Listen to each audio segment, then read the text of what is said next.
Welcome to the Ethics Experts, where we're elevating ethics and compliance and HR to the strategic level it's supposed to be. Hey everybody, welcome to the Ethics Experts. If it's your first time joining us, welcome. And if you are a returning subscriber, hey bestie, the world is a better place because you are in it. You see what happens when you subscribe to the Ethics Experts? You get a bonus greeting on every single episode. So hit that subscribe button and join us as we change the world. I am here with the one and only Dr. Michelle Johnston, author of the best-selling book, The Seismic Shift in Leadership. And really excited to have you on. How's it going? Oh, Nick, I'm so excited to be here. Happy Friday. Happy Friday to you. So let's dive right in. Let's talk a little bit about your book. What drove you to write this bestseller? Yeah, I gave a big 3-hour presentation yesterday and found myself, do you ever give presentations where you're listening to yourself talk out loud and you think, I can't believe I'm saying this? Yeah, that's how I usually feel when I'm talking to my children. And it was one of those moments where I realized that I've had so many seismic shifts. And once I started seeing the leaders that I coach have big seismic shifts, I just wanted to get the word out that old style command and control, authoritarian culture of fear, jerk bosses, that's just not cool anymore. And it's just not effective. And that is what drove me to write the book. I thought, okay, well, I'm only teaching about 30 undergraduates per class, about 30 MBA students. So I'm thinking 100 students a semester, that's not a big impact. I want to make a bigger impact. I want to save people. And that's kind of how I felt. Like if I didn't get the message out, more and more leaders would be getting pushed out of organizations because they were just doing what they thought was effective, and it's no longer effective. Do you think it was ever effective? No. And that's a whole nother podcast. And yet we did it for years and years. I mean, what's crazy, I don't know about you, Nick, and I would love for you to share with the listeners, but in my book, I'm pretty revealing and do a lot of self-disclosure, which academics typically don't do at all. But I was like, you know what, if I'm going to make a difference, I got to put my stuff out there, my baggage, my stumbles, my falls. And I had just subscribed to that old style. As a matter of fact, you're going to love this. I was at a surprise birthday party at a fabulous venue Saturday night, and there were a bunch of my former students there. And they were teasing me for years ago, like 15 years ago. And they were teasing me saying, and they were like, Dr. Johnston. I was like, no, Michelle. And they said, oh my gosh, you were so hard on us. We would make a presentation and you would count how many uhs and likes and how many times we moved our hair. And I said, I am so sorry. I don't do that anymore. It was like this culture of shame. Like, yes, that was a good presentation, but you 500 times. Right. I mean, and although obviously it made an impact and we could laugh about it and they're better speakers, I believe there are different ways of teaching and educating than throwing people under the bus and shaming them in front of others. So I'm glad to hear you're not going to be counting my ums. So that's good. That's like made me a little bit more relaxed. That's great. There's one. Okay. Where do you think this shift has happened? Because if it's never been effective, something went into everyone believing it was effective. I tend to think in my own schema that the greatest generation, as they're called, came back from the war. There was this, there was 2 world wars in the beginning of the 1900s, and a lot of those structures are what, like my grandfather, those few years that he was in the war, that colored his entire life. His whole room was all about, the ship he was on and, all of that stuff. And I think a lot of folks, and my cousin, he learned so much discipline from being in the Marine Corps. And that was such a defining thing. And I just tend to think that we had this huge portion of the population that had that sort of experience, that structured, regimented experience. They came back after the war, and there was this huge economic explosion. And all the factors of production in Europe were destroyed. So much production then shifted over to the United States. Like it was so much prosperity.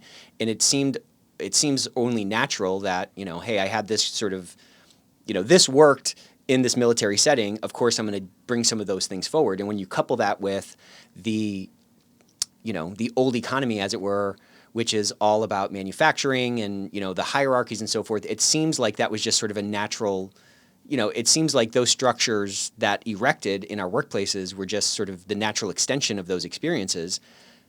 So how does that sound so far? Oh my gosh, I think you're nailing it. Yes, yes, and yes. So then what's causing yes. us to hit this tipping point where this seismic shift is happening? What are the catalysts for this? Generational shift. You think Yeah, it's I that? think it was Okay. the generational shift. And people like me, I'm a Gen Xer. I just followed, the orders. And I looked up to leaders like that. What was crazy, and when the reason why I referred to my presentation yesterday, Nick, is because I was sharing, I was opening up my keynote with a story about my dad. And I said, I've got to be honest with you all. I said, I grew up with a dad who was all about being a servant leader. He was a great connector, a great communicator. He's the most positive, he's still alive. He's 78, the most positive person I know. He inspired, he persuaded, and he was really good at his job. And so with General Motors, we moved around every 2 years. So every time they promoted him, we moved. And I said, and I don't blame him for having to go to all these different schools and high schools, because he was holding on to General Motors for dear life. He was like as loyal. I mean, he spent his whole career there. That's what they did back then, right? I said, but what was interesting to me is, even though I grew up with this incredible dad who truly led by connection, I ended up becoming a different type of leader, and I was influenced by the military drill sergeants, and I tried to pretend to be a military drill sergeant in my classroom. So it was odd to me that I didn't emulate him. But yet, if you think about what success looks like, success looks like whatever the leadership style is in your organization. So when I joined academia, they didn't have a me and they didn't have a dad like mine. And so I looked around, I said, well, this is what success looks like. And so I better tamper down my enthusiasm and my excitement every day for life, and walk into the classroom very serious and very demanding, because that's what success looked like, right? So it wasn't until, as I was sharing this with the audience yesterday, when I started doing research for my book, realizing, okay, that old command and control no longer works. It is all about connection. But what in the world is connection, and how can you connect? And I realized you had to first connect with yourself in order to truly connect with others. And at that time, I was not connected with myself. If you had said, Nick, tell me about yourself, Michelle, I would tell you about achievements. Well, my identity was, I'm a professor and I'm a tenured professor and I published this, but I didn't know who I was, because I just had been adapting. And honestly, Brene Brown's research and the book that she wrote, The Gifts of Imperfection, changed my life, because I was at that time a perfectionist, and I walked in every day with a mask of perfection. And I wouldn't let anybody into that. I was going to walk in and be this certain way. And once I really started studying her work on belonging, I realized, okay, I needed to work on myself. I needed to own my journey, own my story, figure out that there's no way you can ever belong if all you do is try to adapt and fit in.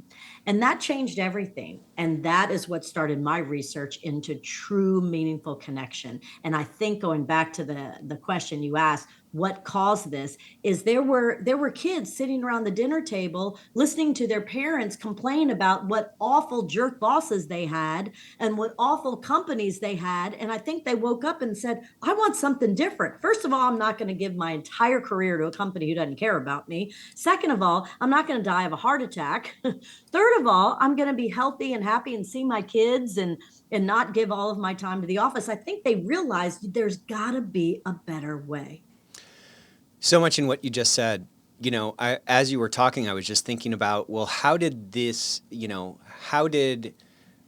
data points that you saw as what success looks like, how were those able to persist? And it might come back to the false attribution that really stemmed from this shift in production to the United States. Because like all this prosperity, the strong force wasn't necessarily those militant management styles. It was really driven by those factors of production shifting here. So that we had all this prosperity, and we as humans, I think, have a hard time separating correlation and causation. So we think, oh, well, that must have caused that. And it's interesting what you said, this other generation came and heard about all these jerk bosses, and there must be a better way. And I think when you couple those experiences with, the ebbs and flows of our, macro economy over the last like 3 to 4 decades, as as the nature of our economy has changed so much, I think it has caused people to reassess what actually works. When you came, I was also struck by this. You said, you had this great example of this sort of next gen leader in your father, and it's like you just kind of discounted all of that, and you came, and you said, okay, I have to be like that. I had sort of a similar experience. I grew up in a small business that my parents had, and it was very familial. It was, kind of people over profits. It was like a family, they kind of went the extra mile for their people. My parents were very, performance driven for sure, but like very authentic, and, they had it was a really special thing. And I remember when I was coming out of undergrad, how excited I was to get into the real world and see how like real companies did it. And I was working in professional services, which was essentially consulting. And I was going into all these companies, and I just had like the veil ripped from my eyes, and I was like, this is a freaking mess. And I was working in this like highly corporate structure where I felt the same way. Like I had to trim off these pieces of who I was, and I had to be inauthentic, and I had to put on this sort of carapace or this, this armor to emulate what clearly was, what success looked like, to your point. Then I started to think, I don't want to be like that person. I don't want to be like that person. And then I was kind of referencing back to my parents' business, and I was like, well, that seems like the much better way to do it. A long-term focus, putting people over profits, trusting in the, universal law of reaping and sowing, and that I can't control the harvest, but I can control the seeds I plant and so forth. And it was a real kind of an eye-opener for me to kind of try to swing my own sort of personal pendulum back toward people aren't going to connect with this fake version of myself. People connect, the closest relationships you have are with the actual Michelle. It's not with this fake Michelle, Dr. Michelle, who's counting ums and ahs. Your closest relationships are those that are built on trust and understanding and like true human to human connection. And that can never happen through the barrier that is armor. You know what I mean? I love the example you just shared with the audience, Nick, of you like, oh yeah, this small business. Yeah, whatever. Yeah. Good job. Bravo, mom and dad. I want the real world. And then you get in there like, wait a second, I can't even be myself, and right. Nobody's happy. And this is crazy. That is exactly right. So it's interesting. Yeah. So when I realized that it was all about connection, I didn't trust myself at that time right. to truly understand what that looked like. And so then I went and I interviewed 18 leaders all over the world to figure out connection and disconnection and consequences of disconnection. And then because most of the leaders, even the leaders who were really good at connection, they had stumbled, they had fallen, right? And then how do you figure it out? And I remember one of the best leaders, Pete November, he's the CEO of a hospital system. He was a lawyer, he was an accountant, he'd worked all these different companies, and all of a sudden he was asked to come in and be in charge of mergers and acquisitions for this huge company. And he goes, Michelle, I've never been in a company that made presentations. I've never been in a company where I had to run these big executive meetings. Will you help me? And I became his coach. And yet, Nick, I never had to necessarily coach him, do this, do that. He said, Michelle, let's figure out a way to do it differently, because I'm seeing most executives they direct, talk, give orders, and I want to do it differently. So why don't you be a part of these executive meetings? And let's begin with a connection question. I want to get to know my people at a personal level. So let's go around like in November and ask them what their favorite Thanksgiving meal is. I'd love to know. Is it sweet potato casserole? Is it green bean casserole? Do you like the fried onions on top? Do you like the marshmallows? I said, seriously? He goes, seriously. And I'll never forget that meeting. It was one of our best meetings here at the time. He was, a huge executive of 40,000 employees. And yet we're on this Zoom hearing about sweet potato casserole for 15 or 20 minutes, getting to know each of his people so that then he could create this environment where he's like, okay, now I want to hear your updates. And I'm not going to sit here and talk to you the whole time. And so I started getting these real world examples of how leaders can almost split that 80-20, where they think because they're in their position, they're supposed to be directing 80% of the time, when really the best leaders create this safe space. And connection it requires reciprocity and Totally. give and take. And so they open it up like, I care about you on a personal level, and I want to hear updates from everybody. How can we help each other? How can I remove the barriers so that you can be successful? And then at the very end of that 75-minute meeting, then Pete would come in and say, okay, here are the things that I've heard and that I think that you need to know. It was just a totally different way of doing things. And that to me is the new leadership style. Yeah. Is a style much more about give and take, much more about servant leadership, much more about the leader as the coach, the leader as the facilitator. I am here to help, but I'm not here to control. I think you could kind of get away with it when, I keep going back to, the sort of old economy versus the new economy. You could kind of get away with that command and control type of an approach when people were stamping machines and putting things in boxes. Whereas now the majority of our GDP is not generated from that type of work. It's generated from knowledge work. And knowledge work, we are our work. The human beings are the assets to get, kind of really, really econ about it. And so how can someone give you their best work, and how can someone put their best effort toward pursuing or contributing to the mission of the organization just on a base physiological level if there's cortisol running through their veins all the time, or if they're just wasting mental calories on keeping that facade up, or, playing this sort of corporate game. I think it's a total headwind to the productivity of an organization. But it's interesting how like the light bulbs aren't on at the top across the world, across our economy. I mean, it's totally bizarre. And then people scratch their heads and wonder why the global employee engagement rate is at 68 or 69%. Well, it's because people, I mean, you could at least attribute some of that deadweight loss to people like wasting energy, in, maintaining a facade, or, feeling like they can't actually commit to something because they don't have the belonging that you alluded to. Yes, and we learned a lot, right, with the pandemic of what really mattered to people. And what we heard mattered is they did not want to be a part of a company that they didn't believe in. They didn't want to be led by a jerk boss.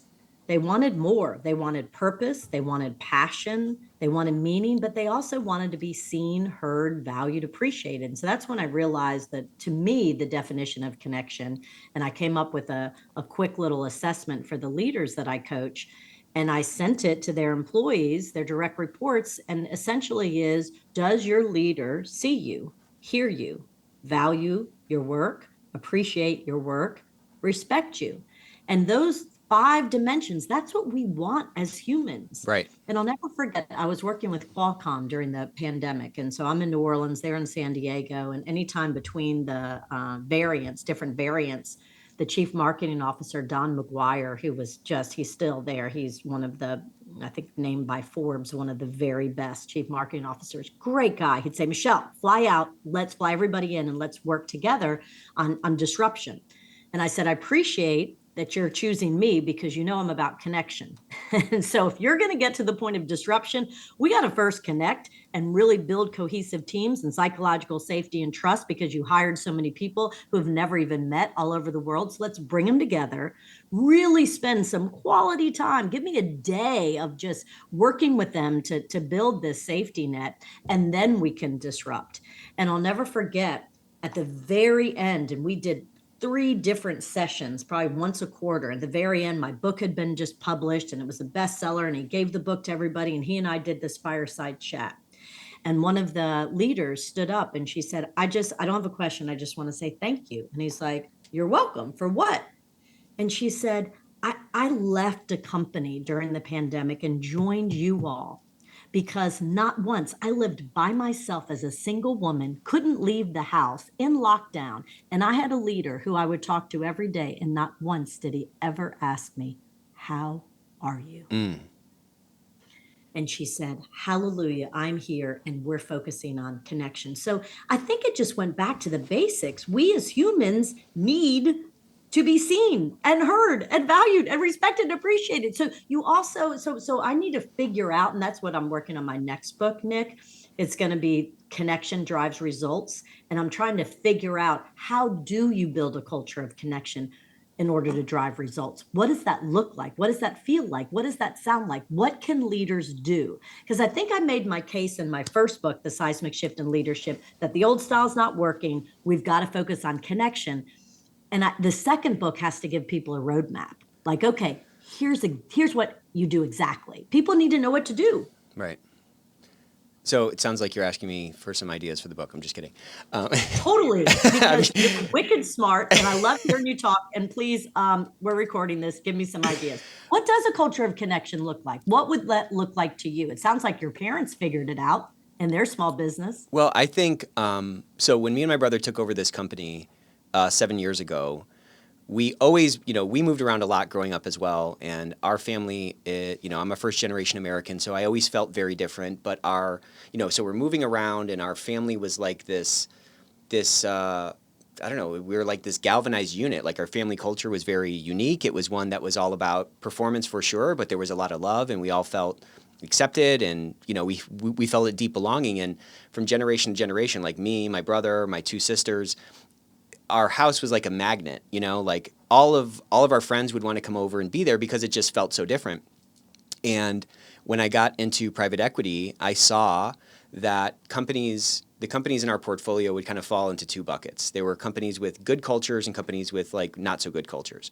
The good cultures, the CEO could walk through the shop room floor and he knew everyone's name, and not because he could quickly glance at their name tag, but because he knew these people. And then, on the other end of the spectrum, I talk about, this is just the best example. This guy would make everyone call him Mr. So-and-so, a 9-foot freaking mural. I mean, I just didn't know a guy could sit for so many murals. Murals in the plant of him, very old school.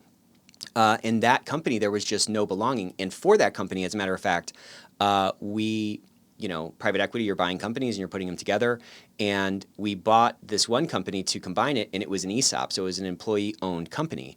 And you walked through that company, and it was like, I was like, I don't have to even look at anything here. Everyone here is so engaged. Everyone would stop and pick up some trash in the hallway. And, we were kind of scratching our heads when we got the book because their margins were so much higher. And we got there and it was like, okay, this is why, because everyone's like working hard. Everyone feels like a part of it. And it was so bizarre. It wasn't surprising, but it was bizarre how fast it happened. Like as soon as it was folded into this larger organization, which I'll just call as a shorthand, call like a heartless organization, you just saw those margins, drop down to like the industry average. And it was because that engagement wasn't there. And so, my brother saw a similar thing because he was in private equity too. And we always wanted to run a business together since we were young guys. And we wanted to kind of take what we learned in our parents' business and what we saw, both what worked and what didn't work, and just kind of do this experiment for, the company if, Lord willing, we had the chance to do it. And we always said, we wanted to make a company that was culture over everything, because I just think culture is the only sustainable competitive advantage. Like our strong culture is the only sustainable competitive advantage, because like our heartless competitor can't walk around with a riding crop or a bullhorn and scream, care about each other, love each other. Like that can't happen. That has to come up organically. And so we spend a lot of time and continue to, we don't get it right all the time. A culture is kind of like a weather pattern. It seems to like move all the time. But we knew that if we could get a culture right and be a place that felt different, from someone coming in for an interview to somebody working here to somebody leaving and looking back with, in the rearview mirror of their life, with fondness at their time that they spent here, or even someone delivering a sandwich being like, what do you guys do here? This place feels a little bit weird. That's what we were kind of trying to go for, because that's the only thing that can sustain. Because to your point, how can you disrupt if you're not connected, right? Like if everyone feels connected and unified, then you can be disruptive, or you can move as a team. And a team is just a sum total of a bunch of individuals, just like a culture is just the sum total of everyone's beliefs and experiences and all that kind of stuff. So the first thing we did is we just flipped our org chart upside down, and we made kind of a big deal about it. But, we shouldn't be the pharaoh at the top of the pyramid. We need to be the roots of the tree that are pulling those nutrients. And that's just the philosophy and the mentality. And I think when we can put ourselves, explicitly as the chief servants of our organization, it reframes what our job is. I think our job, to your point, is not to just scream at people and say, go get my money. It's to empower them. And, obviously we need to be able to balance both, just like we were in my family, of belonging and performance, because we're a for-profit organization and we want to do a good job, and success is measured by expansion and growth and all those kinds of things. But I can't control or compel someone to give me discretionary effort. You just can't. They have to want to do that. And, I'm rambling a little bit, but no. Gosh, I love it. I love it. Yes, yes, and yes. I love how heartless. I love how you describe the organizations that didn't have good cultures as heartless. And then I love how you described a positive culture as your true differentiator. And then I love how you turn the organizational chart upside down and say we're the chief servant leaders, right? Right. And we're at the bottom. Yeah, and I mean, what else am I supposed to do, right? Like, I'm not the king of the company. Like, I don't pay the checks. Our clients pay the checks. So if anyone's at the top of that org chart, that should be the people that we should all be serving. But I also can't force them. Like, how can we force our employees, our people on our team, to be servants to their teams, to our clients, if we ourselves aren't modeling servanthood? You know what I'm saying? So, and I think when you flip that. And so I think flipping that is one thing, but then also kind of trusting, having like a longer term focus is, I think, the absolute key.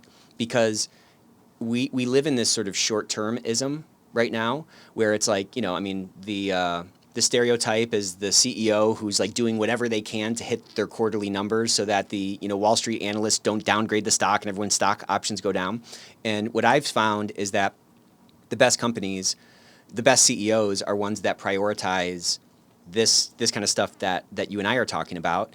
And, some of them are even willing to go as far as saying, I'm not giving you any guidance. I'm not giving Wall Street any kind of a guidance.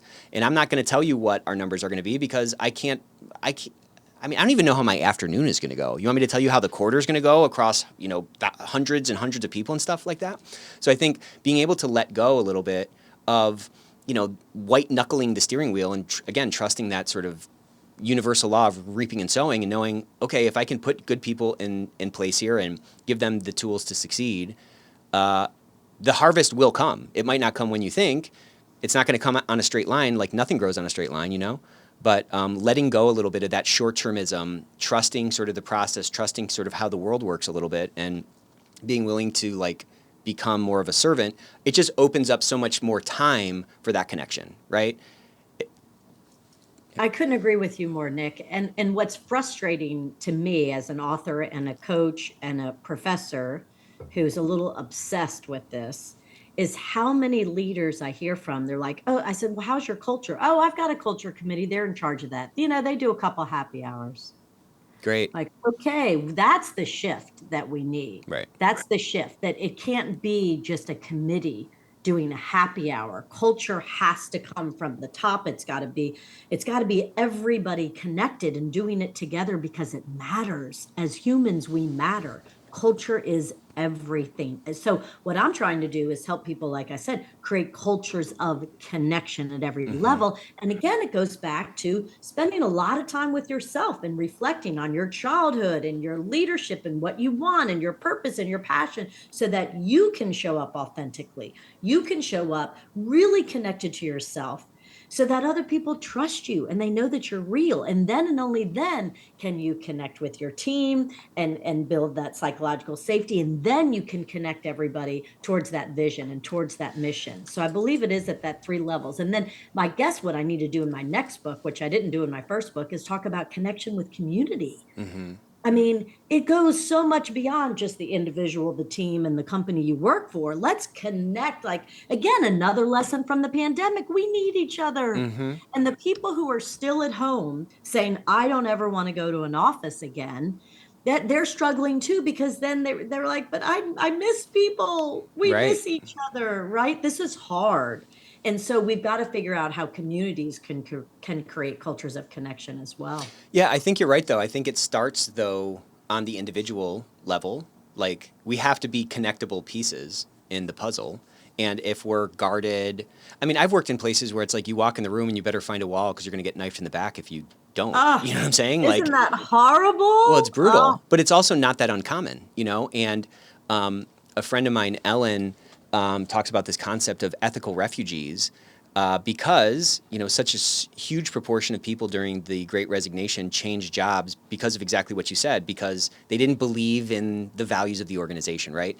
Every company has this values page or whatever, and they have a beautiful code of conduct with all the diversity pictures, and it's all shiny, and it's like, well, that's at best aspirational, because we all know that like that perfection is not lived out every single day.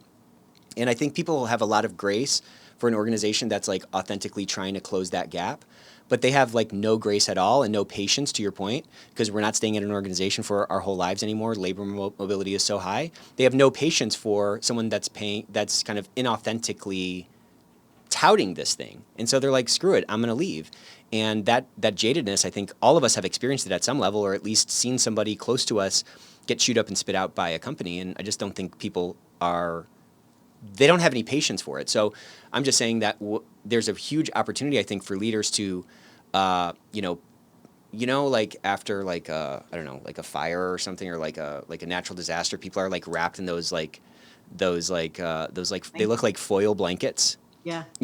Like we can wrap those ethical refugees in a foil blanket and turn them, kind of shave away some of that jadedness that they might be carrying with them, some of that baggage, and turn them into real, culture champions. If with I think a little intentionality, and B, a willingness to, as you said, be a little bit more authentic and not come in with the furrowed brow and the tally sheet for ums and ahs or whatever. You know what I'm saying? Like we're all human beings. We're all like going through our own journey. None of us are perfect. And none of us can kind of do it alone, right? Unless you're like a one person business. So yeah, but like I just see so many leaders struggle with like dropping that like facade. Like how do you help how do you help your folks, that you coach? We or just did that. Yeah. Yesterday in that 3-hour presentation, I was working with principals, 100 principals of schools in our region. Oh, wow. And their homework was to demonstrate authenticity. We wanted them to really share their stories.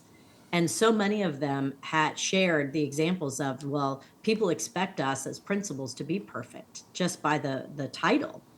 And they said that based on they were going to read, their homework was to read my book over the summer.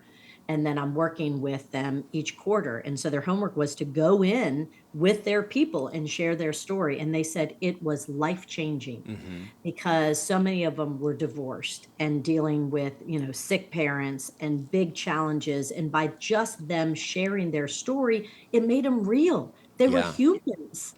And all of a sudden their team's like, oh my gosh, you mean I can make mistakes too? I can stumble too. And once you have that permission to stumble, then that's what drives innovation. 100%. Connection drives innovation because then it makes it safe to take risks, ask stupid questions, stumble, but then get to that real innovative space.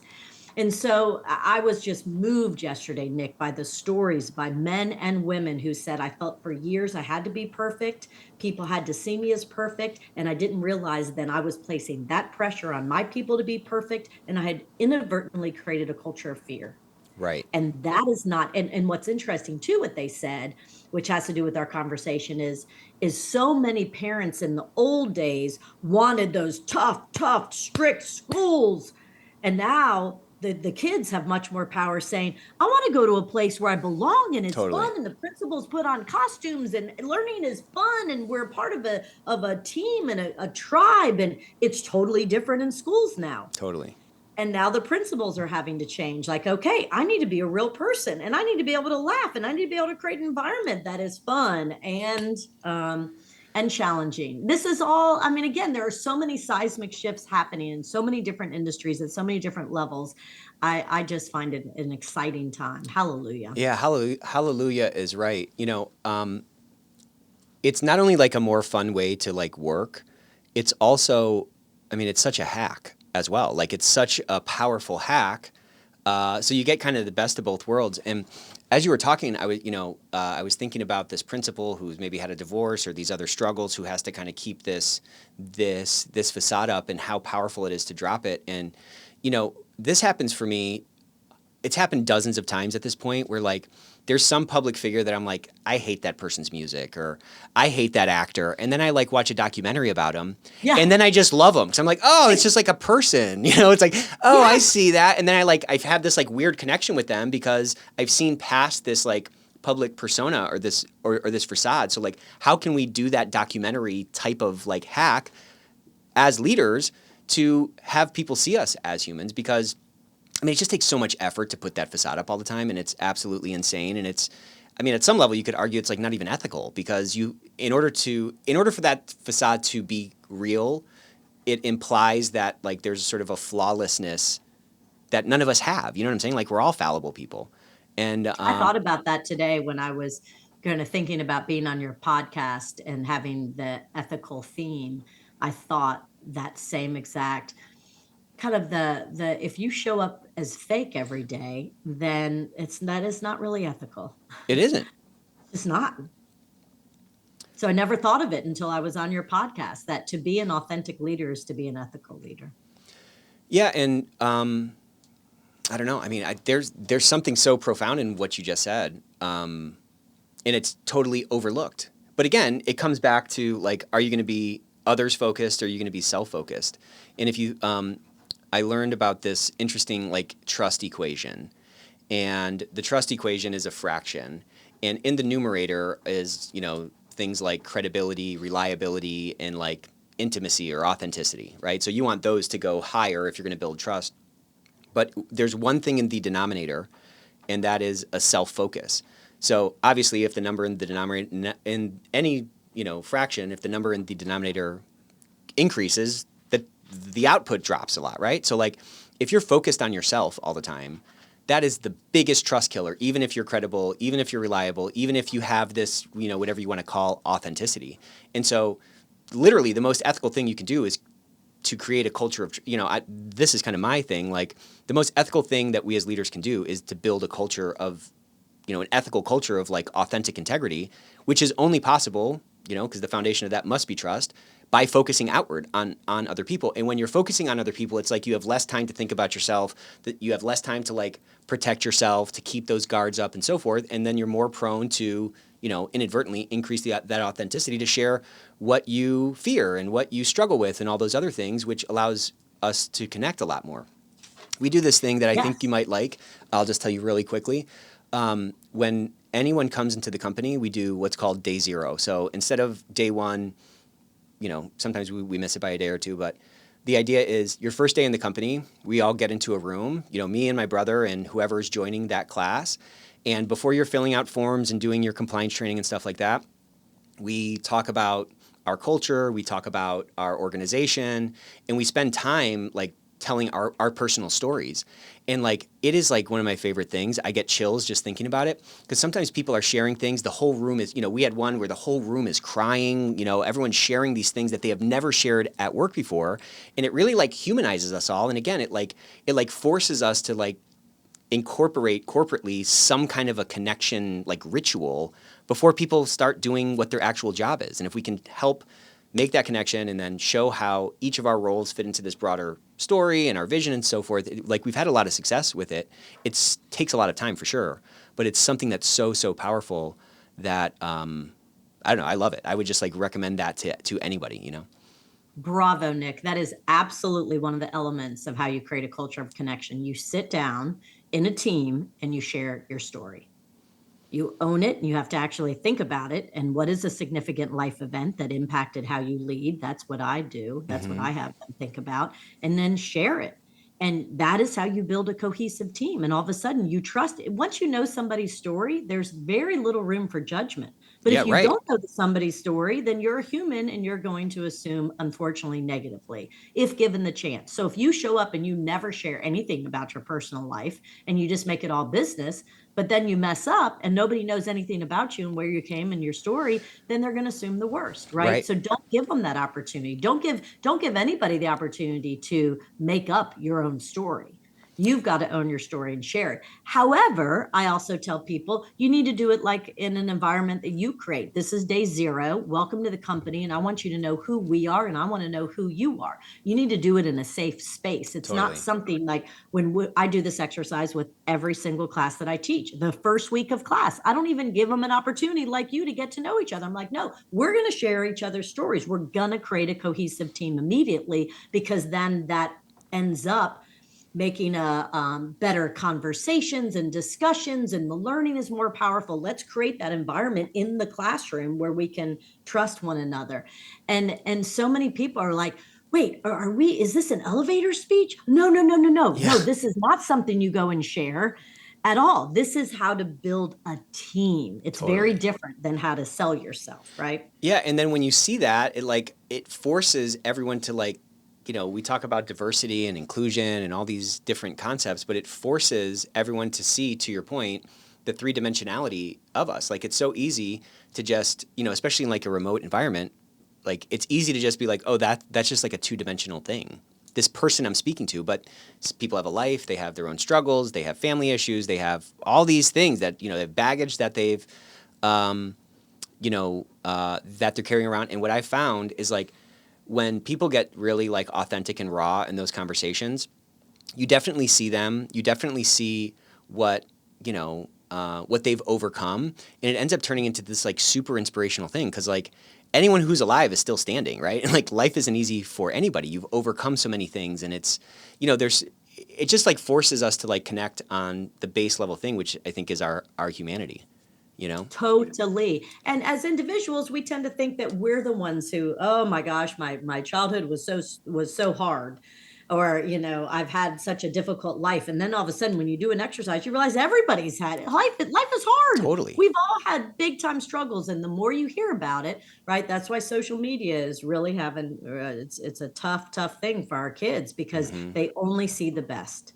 They only see the best, and then they assume that their life isn't as great as everybody else's, and that social comparison is horrible. Isn't that interesting though? It's like we have on the one hand this desire for more authenticity and like not doing it the old way, but then there's like this counterbalance on social of us constantly being bombarded. You can't control what's in your feed, constantly bombarded by these pictures and these, of like perfection that are clearly not attainable and they're clearly not sustainable.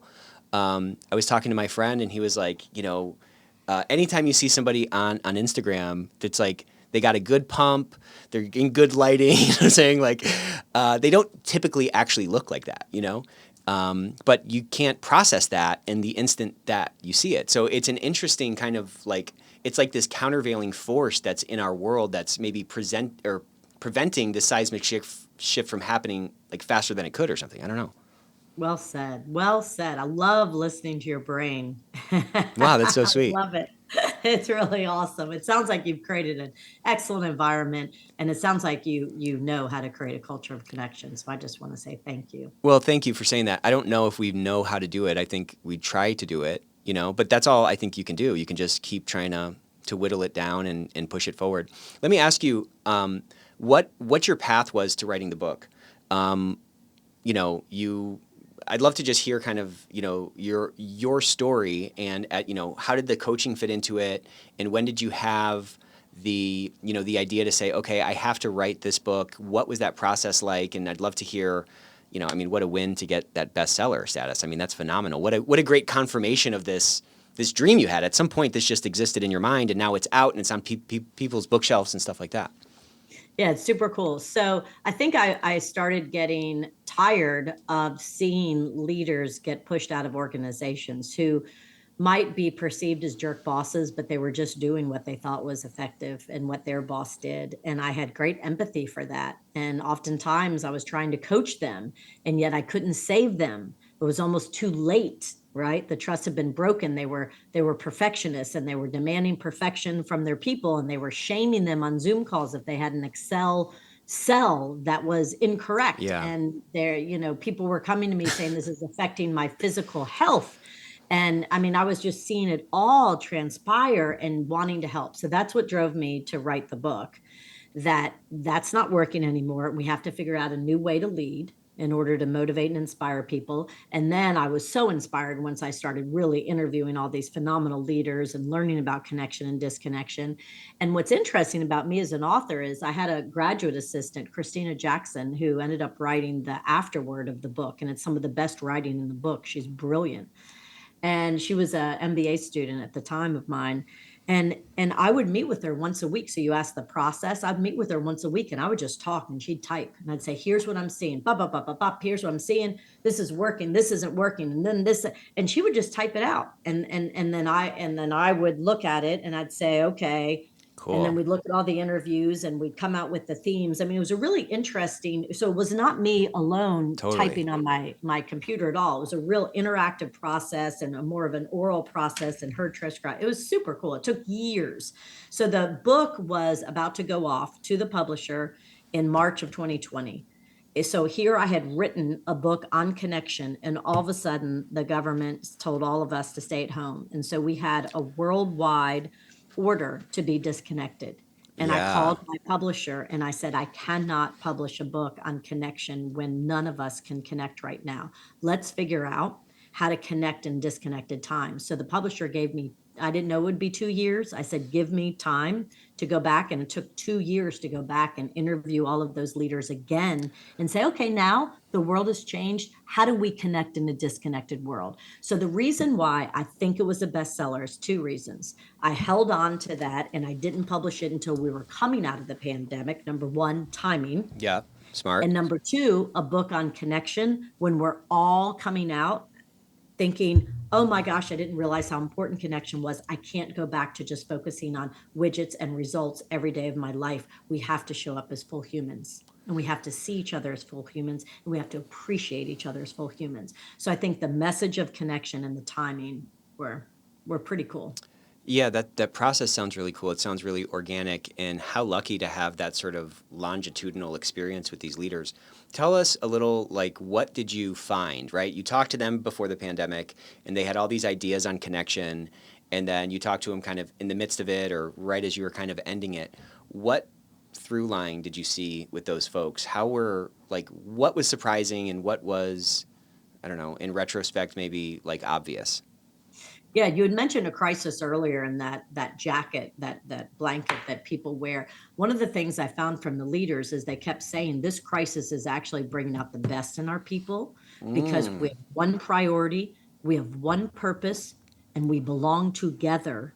And we're thinking creatively, we're thinking outside of the box. We trust one another because we know we're all moving in the same direction, trying to figure out how to make money during a pandemic, right? interesting. And so There's a lot in what you just said. That's really yes, interesting. Yeah. yes, Sorry, go yes, ahead. and yes, yes. And so what a lot of these leaders said is we've got to, when we return to work and to the office, we have to do things differently. We've got to create what we just saw that was so successful in creating a tribe with a unified purpose where they've got each other's back, they assume positive intent, and they're passionate about it.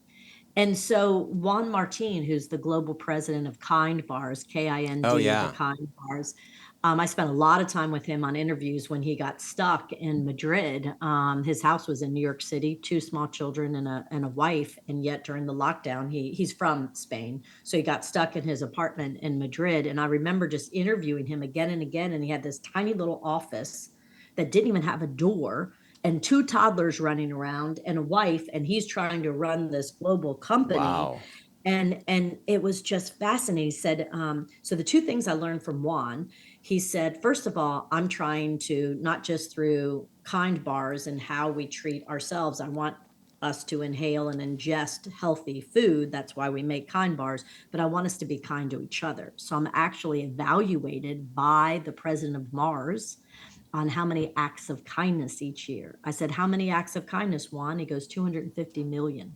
He said, because of the multiplier effect. That was my goal. I didn't quite meet it, but I'm going to meet it next year because we need kinder relationships. We need kinder food, and we need to be kind to our planet.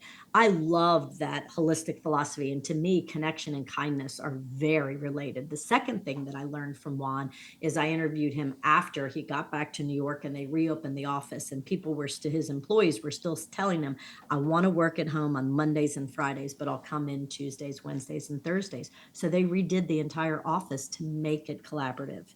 So now he's like, so on Mondays and Fridays, work in front of your computer without any human contact. But when you come to our headquarters at Mars in New York, he goes, I don't even have, goes back to the days when I was stuck in my apartment in Madrid without an office door. He goes, I don't even have an office door in the corporate office because it's all about community and belonging and communication and connection and collaboration. So just the way that they work now is differently. It's so interesting. Like, it sounds like your dad was one of these kinds of people. Yeah. Isn't that interesting? Isn't that wild? Yeah. It is crazy. And And it's your parents too. yeah, totally. But it sounds like it's like a heart thing and it's a view of the world thing, and it's easier to assume positive intent when you think people are doing their best. I know we're over. I just have one more quick thing to say. I don't know if you hear about this Frontier Airlines CEO who came out today or yesterday? You got to look this up. It's just interesting how on the back end of this whole pandemic, it seems like people are grouped into two different sort of categories. Leaders are grouped into these two different categories. One is, the kind bar guy who, was able to kind of maintain the energy through it. There seems like there's a camaraderie or, a tribalism with that organization, a people first approach. And then folks on this other side that are just like, well, we got real lazy during the pandemic. And there's almost like this warring between, the employees and the leaders. And it's just, it's an interesting dichotomy that I think we're seeing and so forth. I could talk to you all day. I could talk to you all day. I love your brain, and you obviously are using it and creating a positive culture, and you're interviewing cool people. I'm so honored to be a guest on your podcast. Thank you, Nick. Well, thanks for joining us. We can find you on LinkedIn. You have a great LinkedIn presence and a LinkedIn page. Check out the book, The Seismic Shift of Leadership. Is it in leadership or of leadership? The Seismic Shift in Leadership. The Seismic Shift in Leadership. It's phenomenal. Thank you so much, Michelle. We'll see you soon. Oh, Nick, thank you so much. Thank you. Have a beautiful rest of your Friday. Okay, take care. Bye-bye. Bye.